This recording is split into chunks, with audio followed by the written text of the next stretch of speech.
Sa John 10:11, ito po yung sinabi, I am the good shepherd. The good shepherd giveth his life for the sheep. Basbasan ng Diyos ang kanyang salita. Ngayon, pwede na po tayo. Sabi ng Panginoon, I am the good shepherd. The good shepherd giveth his life for the sheep. Ang title po ng pag-aaralan po natin, The Good Shepherd. So naalala niyo po ba yung pinag-aralan po natin na I am the way, the truth, and the life. No one comes to the Father except through me. That the truth about Jesus is the only way.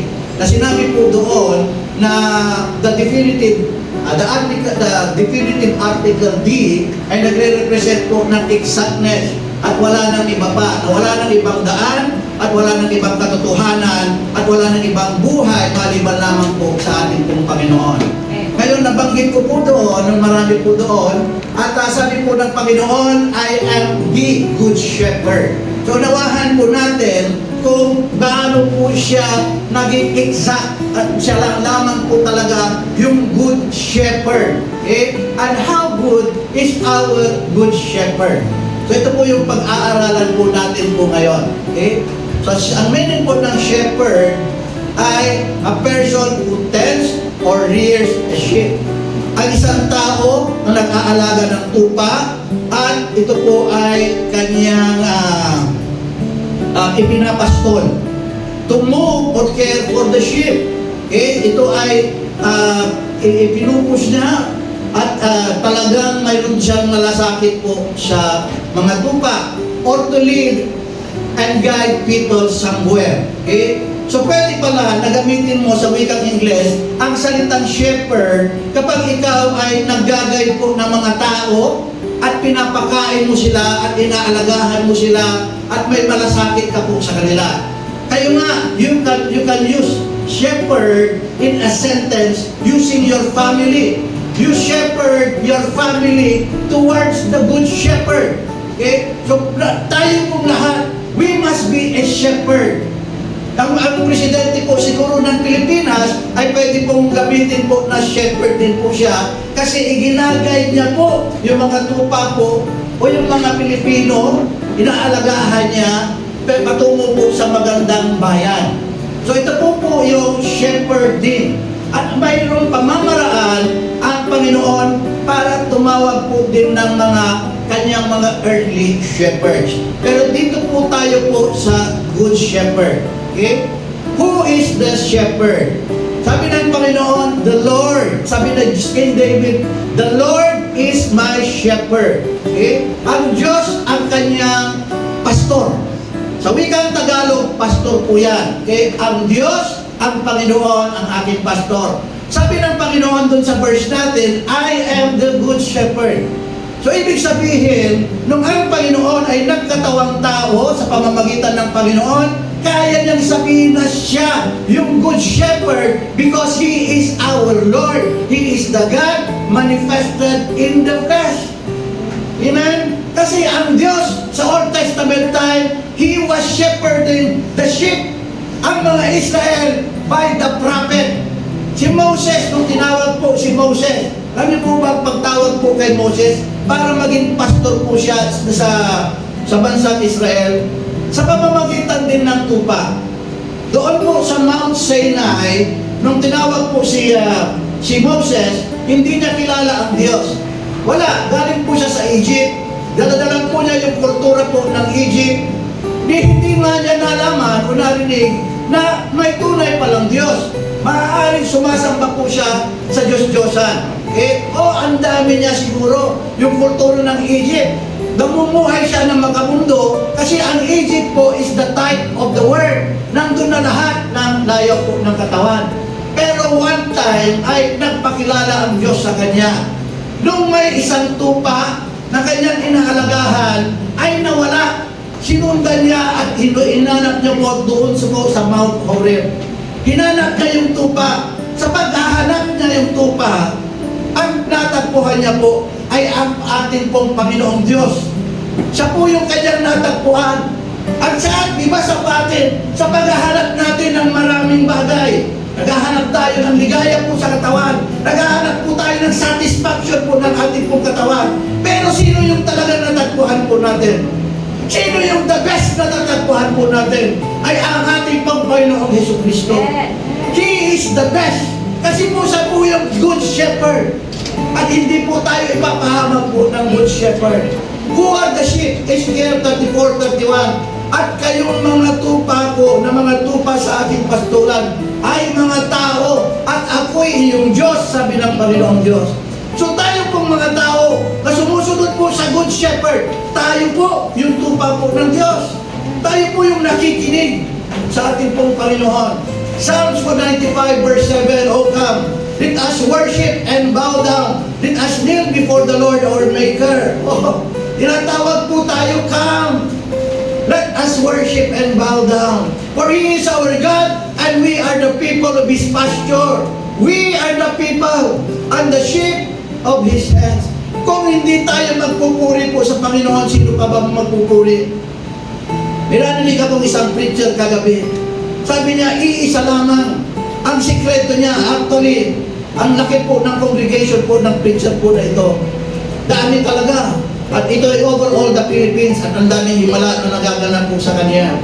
Sabi lamang niya, ang sikreto para ikaw ay magpuri sa Panginoon, iisa lamang ang ating sikreto. Revelation 4:10 and 11. Ang sabi po doon, and the 24 elders bowed their heads, at sila po ay sumamba ng Panginoon at nagsasabi, ikaw ang aming Panginoong Diyos na naglikha sa amin. Para isipin lamang na yung Diyos yung lumikha sa atin, kailangan na yung pagpupuri po natin sa Panginoon ay hindi po pilitan. Isipin mo lamang na ang Panginoon ang lumikha sa iyo at tayo po'y alikabok. Yun ang kanyang naging sikreto. At kapag nananalangin siya at nagpupuri po siya, ang daming oras po niya ini-spend. Kailangan marunong po tayo pong mag-spend ng maraming oras po sa Panginoon. Huwag natin ipagkait yung pagpupuri po sa Diyos. Kailangan maaga tayo. Sasabihin po natin ng ating pong sarili, Sunday na ngayon, pupurihin ko ang Diyos. Kailangan maubutan ko yung pagpupuri because it's just a privilege to worship the Lord. Hindi po ba? Lumikha siya ng langit at ang lupa. Isaiah chapter 6 verse 1 up to 3. At ang mga anghel, ang mga sirapin, ay may anim silang pagpag. Dalawang pagpag ginagamit nila sa kanilang paglipad. Dalawang pagpag nakatakip sa kanilang mukha. Dalawang pagpag nakatakip sa kanilang mga katawan. At nagsasabi araw at gabi, Holy, holy is the Lord God Almighty. The earth is full of your glory. Ganun ang responsibilidad po natin. Pagpuri sa Diyos. At kapag nagpuri po tayo sa Diyos, our life will be changed. Our church will be changed. Magpuri po tayo sa Diyos. Huwag natin, hindi po ito po sayang. Hindi po ito isang bagay na akala natin ay maliit lang. Ito lamang nga na mapag-aralan po natin. Yung matuto tayong magpuri po sa Diyos na lumikha sa ating matindihan. Tingnan niyo, magbabago po yung ating pong buhay. Lalakas yung ating pong espiritu. Lalakas yung ating relationship sa Diyos. Imagine mo, you worship God every time. Nakakapagkakaroon ka ng intimate relationship with God. Kapag nagpupuri kasi tayo sa Diyos, parang kasama natin ang Diyos, nararamdaman po natin po yung kanyang presensya. Amen? Tayo po na kanyang mga tupa, hindi yung nasa labas, ang nagpupuri po sa Diyos, kundi po tayo. Why the sheep are lost sometimes? Okay? Pero bakit ba ang mga tupa ay nawawala minsan? Number one, because they seek to follow their own will rather than the shepherd's will. Sabi ng Diyos, the Lord is my shepherd. Diba? Sabi ni David pala, the Lord is my shepherd. Anong meaning ng shepherd? Ang shepherd, kapag iniring up mo, yan dito yung mga tupa, iginagay na sila. Handun patungo po sa green pasture. Pinapastol niya po sila. Tama po ba? Kaya yung shepherd, kailangan mapagkaisa niya sa pagbabalik doon sa pasture, pagbabalik nila sa iisang kawan. Kaya, kung minsan, yung mga ibang tupa, ang dami ng sigurong tupa, may nakakawala at nakakawala po sa kawan ng mga tupa. Kaya napanood ko sa TV, yung iba sa Amerika, di ko alam kung napanood nyo rin, mayroon silang aso. Napanood nyo? Na kapag nawawala yung tupa, yung aso pumupunta doon. So ganun po yun. Napaka-imposible at hindi maaari na ang tupa, sinasabi po natin, the Lord is my shepherd. Tapos hindi naman tayo sumusunod doon po sa good shepherd. Napaka-imposible at hindi katanggap-tanggap sa Panginoon na sinasabi natin, I am, the Lord is my shepherd. Tapos hindi naman po tayo sumusunod doon sa kung saan dinadala tayo po ng good shepherd. Naunawahan niyo po. Siguraduhin natin, if Jesus Christ is our shepherd, kailangan dinadala tayo. Tumusunod tayo, gaano mang kahirap. Doon sa good shepherd. Andiyan pa po ba tayo? John 10:27. Dinirinig ng aking mga tupa ang aking tinig at sila'y aking nakikilala at sila'y nagsisisunod sa akin. Dinig-dinig. Pag sinabing dinig-dinig, hindi lang yung napakinggan mo labas sa kaliwa.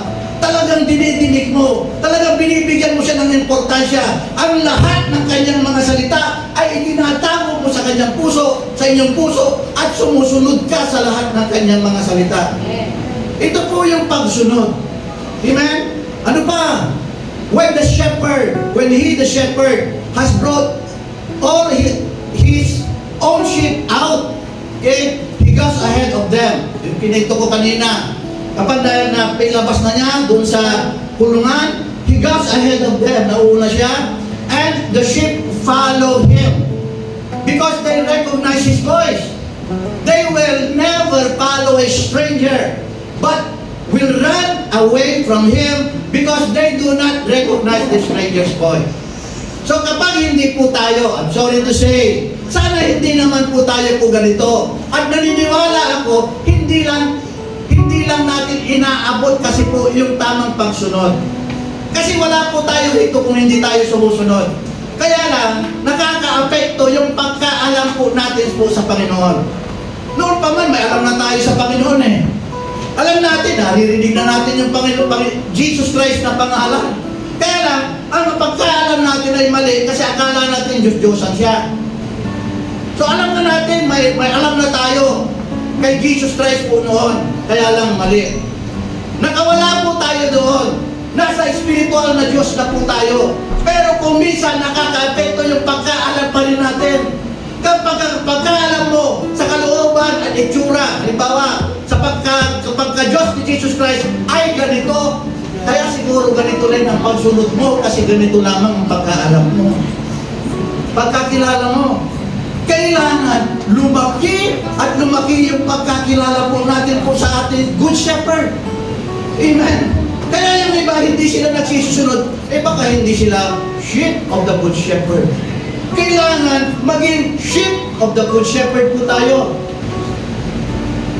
Because they seek and follow their own will rather than the shepherd's will. Pero yung talagang sheep po ng Panginoon, kapag narinig po yung boses ng Panginoon, napakaganda ng pakinggan. Kapag narinig niya yung salita ng Diyos, para sa Kanya napakaganda ng pakinggan. Noon nga, kapag narinig ko, hindi ako magsasawa na pakinggan ko po yung salita po ng Diyos. Dapat ganun po tayo. Excited po tayo na mapakinggan yung boses ng Good Shepherd. Hindi po tayo napipilitan. Kapag tayo po talaga po ay sheep, sumusunod po tayo po sa Kanya. Amen? Hindi natin actually tinitingnan yung oras. Diba? Oo, hindi natin tinitingnan. Basta as long as the good shepherd, ang salita ng Diyos ay naipapahayag, excited po tayo na mapakinggan. At yung good shepherd po na ito, sabi ko nga, hindi tayo ipapahamak ng kanyang mga salita. Kaya po yung nag-aalaga po, iaalagahan po tayo po ng kanyang salita. Igagay niya po tayo po sa kanyang salita. Ang tanging gagawin lang natin, sumunod po tayo po doon sa good shepherd para maging tunay po tayong shepherd of God o sheep of God. Malinaw po ba? Number 2 reason, because there are bad shepherds sent out by the enemy to lead the sheep out from the good shepherds.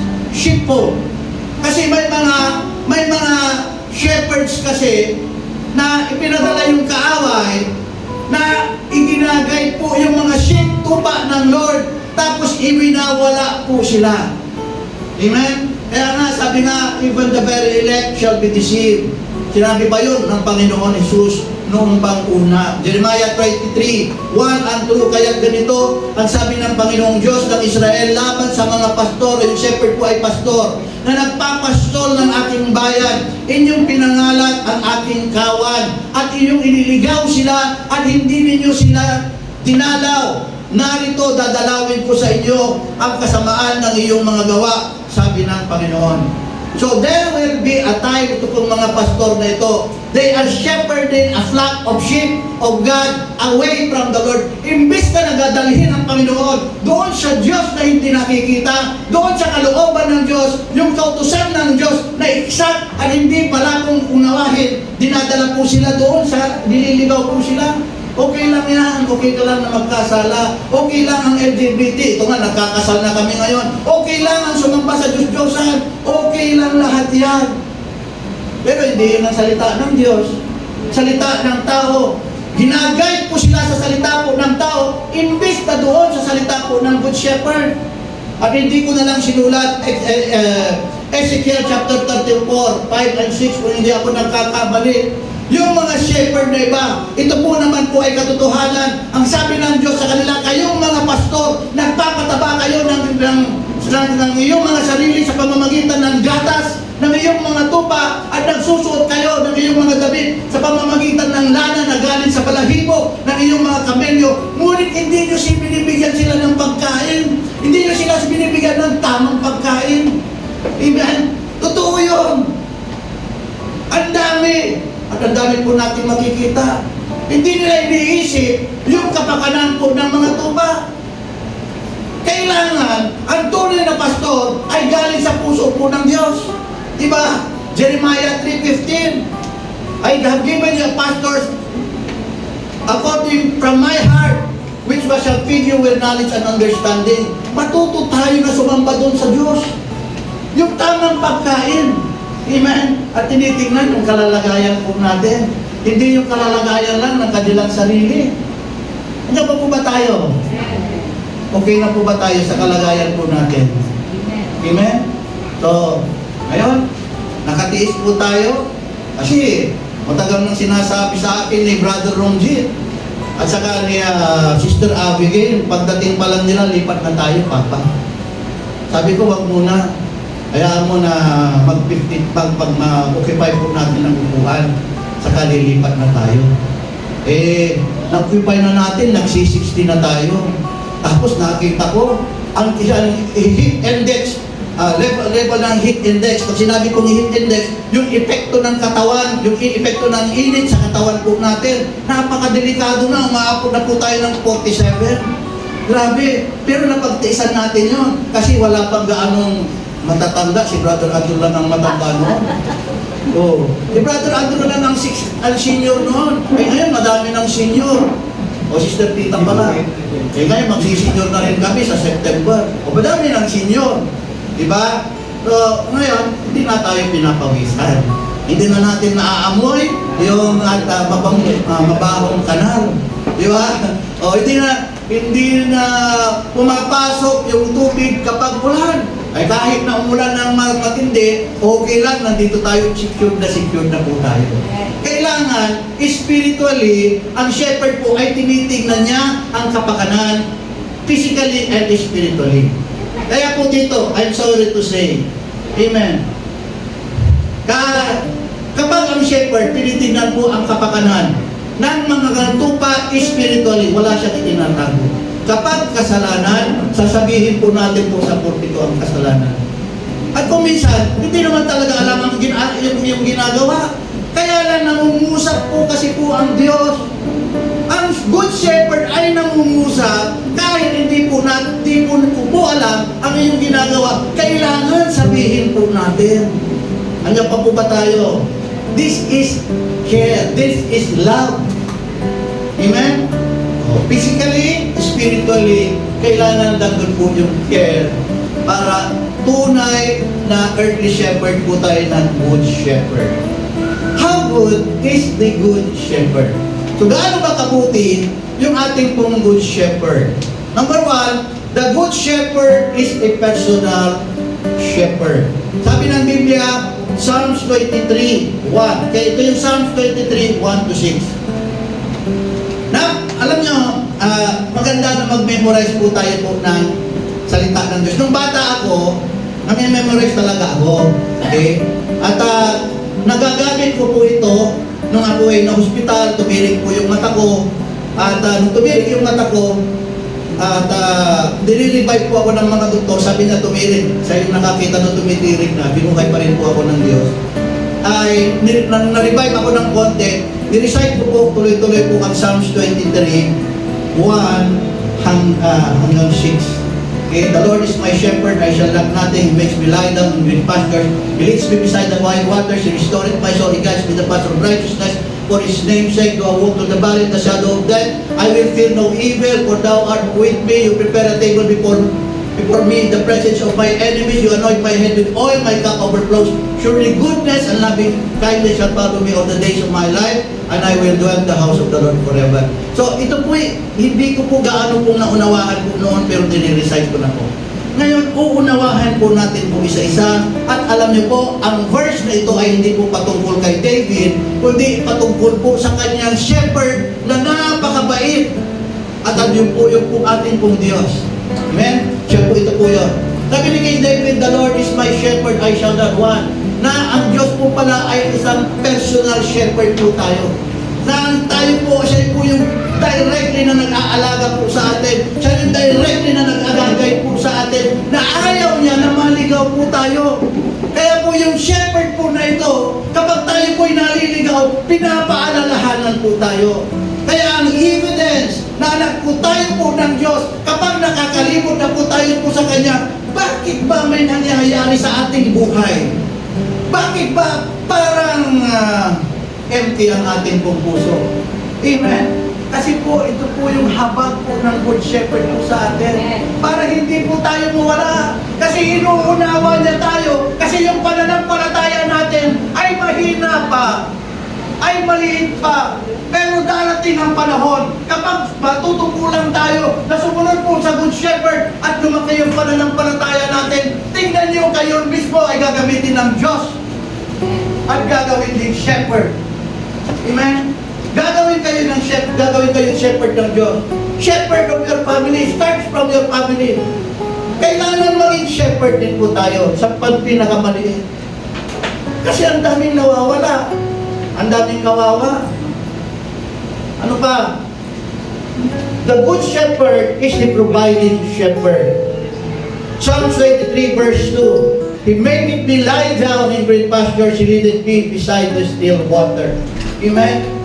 Ang pangako ng Panginoon sa John 10:10, I have come to give you life and life abundantly. Na ang pagpapala, akala natin po noon ay kahit wala tayo sa Diyos, pinapala tayo kasi marami tayong pera. Pero deep inside, bakit malungkot tayo? Amen? Hinahanap natin yung layaw ng katawan po natin. Ang akala natin, magiging masaya po tayo doon. Pero higit pa nga nawasak yung buhay po natin. Kasi wala po tayo po sa Good Shepherd. Mayroon na sa atin po ang lahat. Amen? Pero emptiness po yung ating pong puso. Pero yung Good Shepherd, kapag nagpala siya, sabi po ng Biblia, I wish that you may prosper in your health, in your wealth, and in your spirit. Ang pagpapala po ng Diyos ay kumpleto, hindi lang po sa material. Hindi lang po sa material ang pagpapala po ng Diyos. Amen? Ang daming pinagpala. Mayaman po sila, malungkot po yung kanilang buhay. Wasak po yung kanilang pong pamilya. Pero yung tunay na pagpapala, mayroon kang kapayapaan. Pangalawa, He gives us His Spirit to fill the emptiness in our heart and be satisfied for what we have. Hindi nyo napansin, nung nasa Panginoon ka na, may kasayahan ka na. When you always worship the Lord, parang ang saya-saya mo, there is a joy. Yung bunga ng Holy Spirit nasa iyo. Hindi nyo napansin, kahit nakukunti ka lang minsan, eksakto lang, pero mandun yung pag-asa mo. Alam mo na hindi ka pababayaan ng Good Shepherd mo, panatag ka. Amen. Hindi mo napansin, pag lumabas ka ng gabi, sabihin, dahil may good shepherd ka, alam mo na safe ka. The good shepherd is a restoring shepherd. Sabi ng Psalms 23, verse 3, He restored my soul, He leadeth me in the path of righteousness for His name's sake. Sabi ni Jesus Christ in isang parable, which one of you, if he has 100 sheep, and loses one of them, would not leave the 99 in the open pastures and go look for the one that is lost until he finds it? Then when he has found it, he places it into his shoulder, rejoicing. The Lord is our restoring shepherd. Kapag nanghihina na tayo, anong ginagawa ng Panginoon? He restores us, He looks for us, He finds us, gagagamit siya ng maraming tao. Ako mismo, experience ko, backslider po ako noon, na-lost po ako, ang daming ginamit ng tao sa akin. Amen? Sino po ba yung mga pinili po ng Diyos? Mayroon bang banal na pinili ang Diyos? Sino ba si Apostle Paul na mamamatay tao? Sino ba si Pedro na isang mangisda na mainitin ang ulo at tinapyas? Gumagamit siya ng dahas para ipaglaban yung kanyang karapatan. Tinapyas yung tainga. Sino ba si Mateo, tax collector, mandaraya ng wis? Sino ba si Zacchaeus? Sino ba sila? Puro mga makasalanan. Kaya sabi po ng Luke 15 verse 7, I tell you in the same way, there will be more joy in heaven over one sinner who repents than over 99 righteous people who have no need to repent. Amen. Hinahanap talaga ng Diyos. Iniiwanan na yung 99 kasi mahalaga yung isang kaluluwa na makasalanan sa Kanya. There will be more rejoicing in heaven over one sinner who repents. Amen. The good shepherd is a protection shepherd. Amen. Anong sinabi ng salita ng Diyos? Yea, though I walk through the valley of the shadow of death, I will fear no evil, for Thou art with me. I will fear no evil. Kasama kita lagi. Paano ako matatakot? Amen. Kasama mo yung Diyos. Bakit ka matatakot? Yung Diyos na kinakatakutan ng mga demonyo, parating ka pangalan kapag puspos ka ng Holy Spirit. Yung mga demonyo, nagpapanan na eh. Nawawala na. For Thou art with me, Thy rod and Thy staff, they comfort me. So yun na yun, yung sinabi ko kanina na naunahan ko, yung protection po ng Diyos sa atin. The good shepherd is a feasting shepherd. Ipinaghahanda po tayo ng fiesta. Ipinaghahanda tayo. Alam niyo yung kwento ng parable of the prodigal son? Yung kanyang anak, dalawa yung kanyang anak, isang matuwid na sumusunod sa kanyang tatay, isang malibughang anak. Na hiningi na yung kanyang mana, hindi pa man oras kasi buhay pa yung kanyang mga magulang. At inilustay na yung kanyang pera. Nilustay niya. At nung nawala na lahat, nagpasaya siya, sabi ko ng Biblia, he lived a riotous living. At nung wala na lahat, kumakain na siya ng pagkain ng baboy, ang hirap-hirap na niya. Ang hirap-hirap na ng kalagayan niya. At ang sabi na alala niya, mayaman pala yung tatay ko. Marami siyang alipin. Bakit ako naghihirap? Tulad na lang ng kwento kanina sa akin. Bakit ako naghihirap? At nung na-realize niya na kailangan manumbalik sa kanyang tatay, yung kanyang tatay, naghihintay dun sa bintana, nakatumhaw. Hinihintay niya na sa kanyang anak ay bumalik sa kanya. Hinihintay ng Diyos na tayo ay bumalik yung ating tunay na pagmamahal sa Kanya. Ibigay natin. Hindi lang doon sa action. Sa puso pa naman, alam na ng Diyos kung gusto natin bumalik talaga sa Kanya. Attitude of your heart. Sa panalangin mo pa lamang. Sabihin mo sa puso mo kahit di mo biksan ng yung bibig. Lord, gusto ko Ikaw. Gusto ko nang bumalik at ibigay ko yung buhay mo. Tingnan nyo may mararamdaman kayo kasi na-experience ko po. Sa puso lang, hinento ko na yan sa inyo noon. Kaya yung tatay naghanda kaagad. Pagkakita niya, hindi na niya hinintay na magsalita yung kanyang anak. Niyakap niya. Sabi niya, mag-fiesta tayo for my son was lost and now he has found. My son was dead and now he is alive. Magpiesta tayo. Kaya pinagpiesta tayo ng Panginoon. At pinagpiesta tayo ng Panginoon sa harap ng ating pong mga kaaway.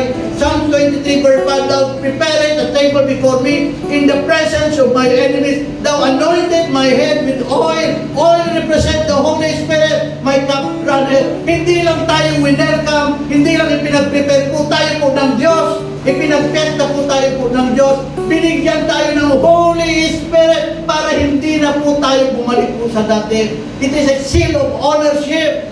When you receive power, you will become, when you receive the Holy Spirit, you will receive power. Amen? Oh. Kaya noon, ang Diyos ay mabait. Kaya, siya po yung nagbabalik po sa atin. Sabihin na natin, huwag na natin balikan, never again. Man, ito na yung buhay po natin. Never again. Oh, step, kung hindi mo pa nagagawa, one step forward ka. Step forward. Man, gusto ng Diyos lumago po tayo sa pagsunod po. Kasi pinapalaki tayo ng Diyos eh.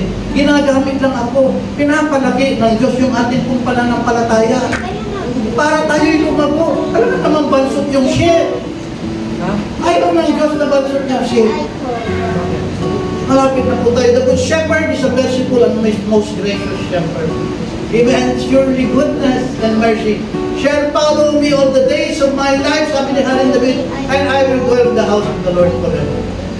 The goodness and the mercy of God will follow us through the rest of our life.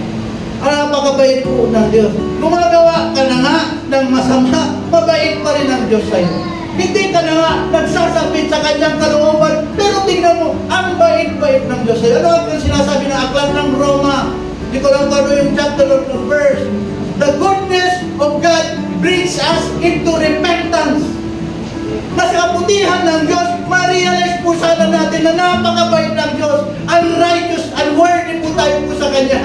At magsisi po tayo sa ating mga kasalanan dahil sa bait ng Diyos, dahil sa Kanyang pag-ibig. Romans 5:8, while we were yet sinners, God died for us. Makasalanan pa tayo, minahal na po tayo po ng Diyos. Nakalain mo yun. Amen? Unworthy tayo, basahan tayo, pero mahal tayo ng Diyos. Makasalanan tayo, pero mahalaga po tayo ng Diyos. Minsan sa tingin mo hindi ka makahalaga, pero ang Diyos tingin niya mahalaga ka. Amen?